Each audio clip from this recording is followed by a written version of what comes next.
Hello दोस्तों, नमस्कार। Welcome to this video. उम्मीद करता हूं आप सब बहुत अच्छे होंगे और आपके जैसी LT grade, lecturer, TGT, PGT के एग्जाम की तैयारी भी बहुत अच्छी चल रही होगी। तो साथियों, चूंकि आप जानते हैं इस समय आपके पास अवसर की अधिकता है, जिसकी वजह से निश्चित तौर पर एक कंफ्यूजन सा क्रिएट हो रहा कि कैसे हम अपनी पढ़ाई को मैनेज करें। इधर ए एग्जाम्स तो हैं ही, साथ ही साथ DSSB का एग्जाम आ गया है, बीपीएससी के एग्जाम्स हैं और भी बहुत सारे एग्जाम्स हैं, जेडीसी का एग्जाम आ गया। तो इस दौरान अपनी पढ़ाई को कैसे मैनेज करें जिससे आप अपनी सफलता को सुनिश्चित कर सकें। ठीक है, तो आज की इस वीडियो में हम आपको कुछ टिप्स देना चाहेंगे कि अगर आप इन चीज़ों को प्रॉपर तरीके से फॉलो करेंगे, निश्चित तौर पर आप देखेंगे कि आप अपने एग्जाम में बेहतर करेंगे। साथियों, सबसे पहली चीज़ मैं आप लोगों को ये बताना चाहूँगा, यह आपके लिए एक बहुत ही बेहतरीन अवसर है। जहां आज आप कुछ ही दिन पहले जब एक एग्जाम की प्रतीक्षा कर रहे थे, आज आपके पास एग्जामों की झड़ी लगी हुई है। ठीक है, तो इस दौरान चूंकि आपके बहुत मैसेज इस बात को लेकर आते हैं कि सर ये एग्जाम लगा हुआ है, ये एग्जाम लगा हुआ है, इसको फोकस करूं, इसको करूं, कैसे ना करूं, लगता है सारा कुछ हाथ से निकल जाएगा। तो आप थोड़ा सा धैर्य बनाइए। जो चीज़ें मैं बताना चाहता हूं उनको आप प्रॉपर तरीके से फॉलो करिए। निश्चित तौर पर आप देखेंगे कि आप सफलता को आसानी से प्राप्त कर सकेंगे। सबसे पहली चीज़ मैं आप लोगों को ये बताना चाहूँगा मित्र कि यह एक बेहतरीन अवसर है जो आपके लिए आपके लाइफ में शायद दोबारा ना मिले। ठीक है, क्योंकि अगर मिलेगा भी तो इतना अच्छा अवसर आपको कई साल बाद मिलेगा। तो इसलिए इस समय अपने आप को सबसे पहले तो खुश रखिए, पॉजिटिव रखिए, मोटिवेटेड रहिए। ठीक है, नेगेटिव लोगों से दूरी बना लीजिए। नेगेटिव लोग ऐसे लोग होते हैं जो आपको कहीं से भी आपकी भलाई नहीं चाहते हैं। ठीक है, वो हर कदम पर आपके साथ मतलब चीज़ों में बुराई ही ढूंढते हैं। तो पहले काम यही करना है आपको कि अपने आप को खुश रखना है, खुद पर भरोसा रखना और नेगेटिव लोगों से दूरी बना लेनी है। ठीक है, और दूसरी चीज़ मैं देख रहा हूँ अक्सर आप सबके जो कॉल आते हैं या मैसेज आते हैं तो बताते हैं सर बहुत परेशानी है, दिमाग में जैसे लगता है चीज़ें घुस ही नहीं रही हैं, घबराहट सी हो रही है। नहीं, ये सब चीज़ें मत करो यार, रिलैक्स रहो। रिलैक्स रहने का तरीका देखो, हम आपको यही कहेंगे कि थोड़ा सा मेडिटेशन का सहारा लो। अगर आपको लगता है कि मैं पढ़ रहा हूँ भूल जा रहा हूँ, अक्सर सवाल ये रहते हैं इस बात को लेकर के कि सर पढ़ता तो हूँ पर याद नहीं रहता, भूल जाता है, कितना रिवीजन करूँ, एक ही चीज़ को बार बार पढ़ना पड़ता है और फिर भी भरोसा नहीं होता है कि याद रहेगा भी कि नहीं रहेगा। तो ये चीज़ जान लो कि ये आपके पैनिकनेस का इंडिकेशन है। ठीक है, आप डर रहे हैं, आप घबरा रहे हैं, ये उसका इंडिकेशन है।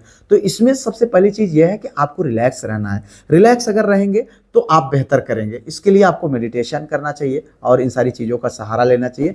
थोड़ा सा समय 10-15 मिनट 20 मिनट का टाइम इस पर दीजिए। आप इसका आउटपुट और अच्छे तरीके से देखेंगे और शांत मन होगा तो निश्चित तौर पर आपका काम भी बहुत आसानी से और बहुत अच्छे तरीके से आप कर पाएंगे। ठीक है, अब अगली चीज़ मैं बताना चाहूँगा कि बी कंसिस्टेंट। जी हाँ मित्र, आप नियमित रहें। ठीक है, चीज़ों को टालिए मत। मैं अक्सर देखता हूँ कि जब हमें घबराहट होने लगती है, हमें वो लगता है कि यार नहीं, मैं पता नहीं अब मुझसे होगा कि नहीं होगा, तो हम क्या करते हैं कि पढ़ाई को स्किप कर देते हैं, टाल देते हैं, या जो चीज़ें आज पढ़नी है उसको हम टाल करके कल पर लेके चले जाते हैं। तो ऐसी गलती आपको बिल्कुल भी नहीं करनी है। ये आपके लिए इससे बड़ा हानिकारक कुछ भी नहीं हो सकता। आज का जो कार्य है उसको आज पर खत्म करिए, अभी का जो कार्य है उसको अभी पर खत्म करिए।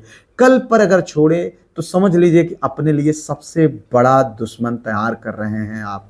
तो ये गलती आपको बिल्कुल भी नहीं करना है। चाहे आप जो भी चीज़ें कर रहे हो, जो भी पढ़ना हो, जो भी टॉपिक हो, जो भी वीडियोज हो, जो आपको पढ़ाया जा रहा हो, जो भी लेक्चर चल रहे हैं, उन लेक्चर को उसी समय खत्म करने का प्रयास करो। ठीक है, इस तरीके से चीज़ों को रखो और आज का अगर मैटर है तो आज ही उसको नोट्स बनाना है, नोट्स बना लो। आज ही जो भी कुछ करना है उसको कर लो। ठीक है, मैं प्रॉपर तरीके से चीज़ों को आगे बताने का प्रयास कर रहा हूँ। ठीक है, अब इतना जान लो कि ये पढ़ाई आपका अंतिम अवसर मान करके आपको पढ़ना है कि यार देखो, जीवन में सिर्फ एग्जाम ही नहीं पास करना है कि यार बार बार ले वैकेंसी 40 साल तक हम बुढ़वा हुए जा रहे हैं और सिर्फ एग्जाम की तैयारी करें। नहीं यार, और भी तो काम है जीवन में, तो और भी तो काम है यार। शादी विवाह भी करना है, आगे फैमिली को बढ़ाना है, चीज़ें और भी करनी है, जीवन में उपलब्धियां हासिल करनी है। ठीक है, सिर्फ ऐसा थोड़ी ना कि बस यार एक का एग्जाम ही रह गया है और यहीं पास करना है।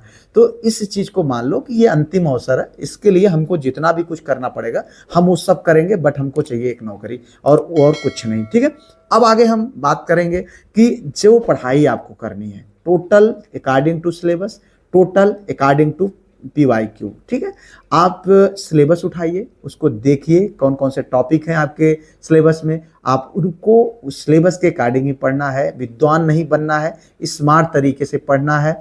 आप समझ लीजिए कि अगर आप विद्वान बनने के चक्कर में पड़ेंगे तो नौकरी आपको नहीं मिलेगी। नौकरी विद्वान लोगों को नहीं मिलती है, ठीक है, नौकरी स्मार्ट लोगों को मिलती है।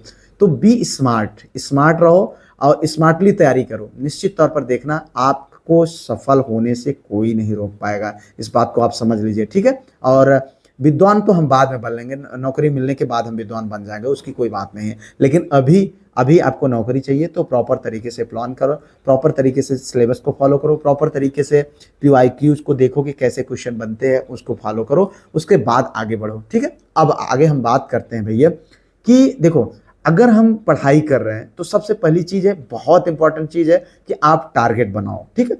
अब टारगेट आपको कैसे बनाना है, पहला काम तो जैसे मान लीजिए हमारा एग्जाम दिसंबर, हम टारगेट बना लेते हैं कि TGT का एग्जाम चूंकि दिसंबर में, हम दिसंबर ही मान के चलते हैं, तो हमारा ये टारगेट होना चाहिए कि नवंबर से पहले पहले तक, अगर हम नए हैं अभी, अब हमने कोचिंग किया है, तो हमारा सिलेबस TGT का हो या LT का हो, हमारा सिलेबस नवंबर से पहले पहले तक खत्म हो जाना चाहिए।